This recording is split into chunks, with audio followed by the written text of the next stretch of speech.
And I think soy milk is a wonderful bridge for people. I don't think it's someplace you should get stuck, because soy milk is mucus forming also because it's cooked. And some people have an intolerance to soy, especially if they're having hormonal problems. But I think it's a wonderful bridge for children and people changing. And then hemp nut milk, and then the best milk is to make your own seed milks, nut milks, which that's where Soak Your Nuts comes from too, because you soak the nuts, you break down the enzyme inhibitors and the fats, and you soak them, and then you blend them with water, you squeeze it through a cheesecloth, and it looks and tastes like milk. It's nut milk. I tried that for the first time. Actually, I just came back from Hawaii, interviewing people there, and this lady made almond milk from almonds. Duh. And the children love it, because when you're squeezing it in the cheesecloth, it's like you're milking a cow, you can have all kinds of fun with it. It's so good. It's delicious, and you could add a little bit of vanilla if you wanted, or a little bit of whatever sweetener you prefer, from honey to agave or stevia, and sweeten it a tiny bit, or you don't have to sweeten it at all. It's so easy, it's so delicious, and it will not wreak the havoc on your body that cow secretions do. You build up excessive mucus in your digestive tract, so even if you eat perfectly, you don't get the nutrients from your food. Most people are suffering from subclinical malnutrition, which is why they overeat. Everybody overeats. Yeah. And that's probably another issue of not being some fulfillment too on some other aspects of life too are probably missing. They're not necessarily leading a juicy life, and they're looking to be full from food when food should actually just be satisfying. You shouldn't walk around, oh God, I'm full from a meal. You should walk around, I'm satisfied from this meal. And just before we go into vegetarian and vegan doesn't mean salad and tomatoes. I got that from the taxi driver just coming here. I would love to say again why those nuts should be soaked. Yes, it's important to soak nuts because you break down the enzyme inhibitors. It's that little bitter part that if nuts are on the ground, it keeps the animals from eating it all up, and we can't really break that down very well. So it breaks down the enzyme inhibitors, and it breaks down the fats, and it also brings them alive. So where a person may eat a whole bag of roasted nuts, when you soak them, 7 or 8 may fill you up. And the almond is the king of the nut world. So much protein and calcium in that particular nut. So what is exactly the raw vegan? What are the food that we find here that we can have at home?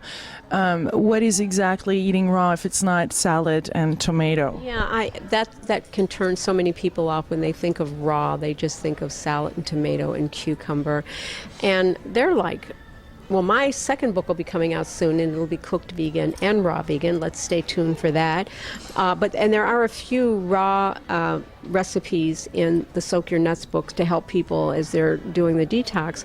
But, I mean, in the book, we have almond pate. You just take those same almonds that you soaked, you blend them in a food processor with tomato and onion and garlic, and it's a wonderful pate, like a French pate, I love it. I learned that from my last interview. Let me tell you, I do that all the time. The almonds and adding the onions and carrots and acido-aminos. Any vegetables that you have in the refrigerator, you just blend them up in the esplate. But we do at Karyn's Fresh Corner, the longest standing raw food restaurant in the country, I'm very proud to say. There was one before me. 4 guys from Morehouse College had a raw food restaurant in Atlanta, Georgia. I opened second, and the third one to open was Giuliano in San Francisco. Now they're all over the place, thank God. They're everywhere. But I'm kind of known for making raw foods that remind you of what you're used to eating. In fact, I'm kind of criticized for it, especially in my cooked vegan world. Somebody will come in, well, why are you calling it ribs if it isn't really ribs? You're all against meat. Why are you calling it ribs? Well, the answer is if I told you it was wheat gluten, you probably wouldn't order it, Wheat gluten with barbecue sauce. Yeah. So I make raw foods. I make raviolis, that was my signature, one of my signature foods. I was one of the first people to make that. I make kale chips. I make mashed potatoes. And none of it using what people would assume. My raviolis are made with turnips, and I make a macadamia nut cheese inside, and then a sun-dried tomato sauce to go on top.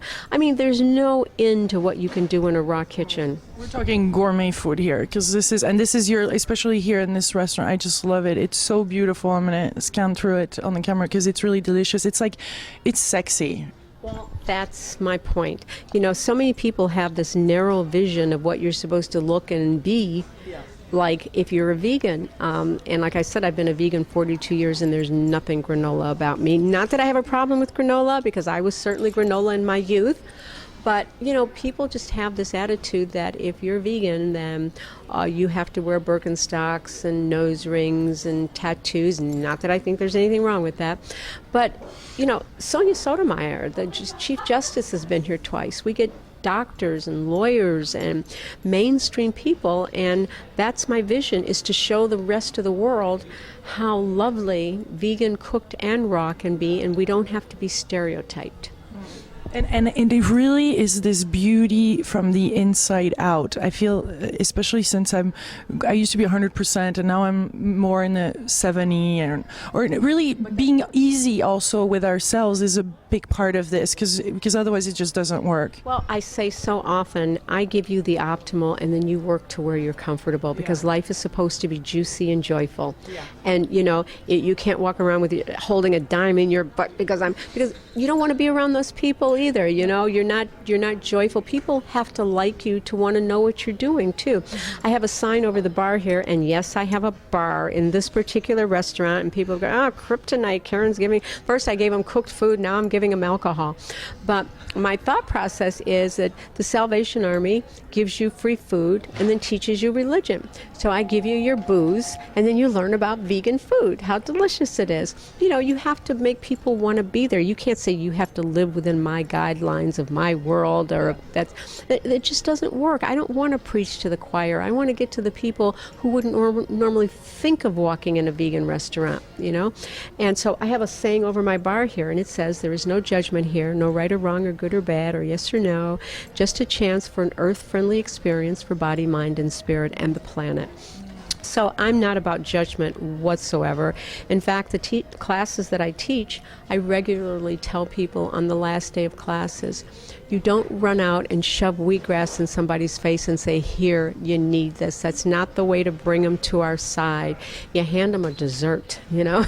Oh, good that you're mentioning this, because those desserts are out of this world. The carob cakes, and you even make cheesecake. And the cheesecake, and I just came up with a new cake. I call it the yin yang, because it's dark and light. It's like a chocolate vanilla, not cheese, it's like a cake. It's really, really delicious. And it's guilt-free. You don't, oh, that's the other thing. We get people to come in and they go, "Well, how many calories are in this?" You don't have any. When you eat raw, living food, you don't have to count calories. I mean, I've got the same body I had at 18. I'm 64. I don't diet. I do detox 4 times a year without fail, but it works. Let's talk about the detox and the cleansing part, and where does that come in? Is that the how you transition? I think it's a wonderful way to transition. It may feel a little too steep for some people right away, you know, and so I recommend you read the book and pick and choose what's going to work for you along the way. But yeah, a quick, easy transition would be to do the detox, because you're going to spend 30 days just concentrating on yourself and nothing else and doing what's ever right. And then when it's over, you go back to what's comfortable. You know, I even tell people, if you're going to eat meat, all right, yeah, I'd like for you to be a vegetarian, and you may not be ready to, but you don't have to eat meat all day, every day. It doesn't have to be with every meal. The only people that had heart disease in the 1800s were the rich people, because they were the only ones that could afford to eat meat all the time. So you could certainly miss a meal here and there and make it more of a special occasion, like once a week, once a day, once a month. But, you know, I've had people, I mean, it's like a standing joke among our friends. I'm having a dinner party. Well, you better eat before you go to Karyn's, because you know you're not going to get any meat. Well, you can have one meal without an animal, and you'll survive quite well. In fact, you probably won't fall asleep after your meal. You'll have energy to go do something else, you know, go home and do something juicy and joyful after dinner, as opposed to falling asleep and being miserable. So I'm really not about absolutes whatsoever. I've gotten myself to where I am in a comfortable journey, and that's, if you are challenged with an illness or something, then yes, you should just jump in and bite the bullet, because you've taken all the money out of the bank and you got to spend some time putting it in. But if you're not challenged, I say make it a joyful journey. Find the process that works for you. And as much as I believe in myself and what I teach, I'm not the only game in town. You know, if you find someone else that resonates for you, that's detoxing, go for it. But that's the secret to life, is breaking down those layers of toxicity. Because that's what we do when we detox. It's like we have little targets around our cells. We have trillions of cells. And breaking down those layers of toxicity, because it's those layers that are actually feeding your organs. And if you've got a lot of toxic matter feeding your organs, that's why the skin gets dull, you get tired, you get old, you get sick. So I'm saying take 30 short days, break down those layers, and guess what? I make guarantees, because there's no way it can't work. Cause and effect, that's what rules the universe. There's no way this can't work. And then if you're challenged, I mean, we've had so many people write their testimonials. I had an 87-year-old guy, they were ready to amputate his toe from diabetes. It's healed. And I'm not making claims, I'm telling you what people report back to me. I've had women with fibroids and tumors, and they shrink and they start to go away. Acne, constipation, constant headaches. It doesn't matter what name you give the challenge, because the challenge is just trying to shake you awake to do something different. And you can't really compartmentalize the body. You know, let's take the shoulder to a shoulder doctor and the nose to a nose doctor and the knee. You know, it's all housed in one holistic healing. You can't do one thing for the body and not affect the rest Of your life. Thank you. And so that's why, to me, detoxing the body, taking the time to bring your blood sugar levels in balance, to bringing the yeast down, because most people are suffering from way too much yeast in their bodies, to helping that acid-alkaline balance, making the body much more alkaline than acidic. All these things are accomplished in the detox class. And then those who are ready do a little mini fast if you're ready. If you're not, you just continue on certain things. But there are no failures. Every single person gets results. And here's what I know, because I get anywhere from, in my actual classes, I get anywhere from 90 to 300 people in my classes every other month. And so out of, let's see, we'll just go 150, they've all come with different challenges, from weight loss to headaches to high blood pressure, cholesterol, impotence, all kinds of challenges. And every single person in the room gets results doing their version of what I recommend. Very few people do it 100% doing their version, which lets me know that the body's so desperately wants us to do better and to thrive. And so all you have to do is point it in the right direction. All you have to do is give it some of what, and it will serve you. Did you get Oprah to get started on this? Okay, I wish we weren't on camera right now. Because, you know, Oprah is struggling. Yeah. God bless her. What's your perspective on that? Well, she has so much money, and she can do so many things and she has so many people that she doesn't have to listen to, you know, that I don't think she's given herself the time to get the right decisions, because, you know, lots of money breeds gluttony. And I'm not just talking about in food. I'm talking about in every area of your life, you know.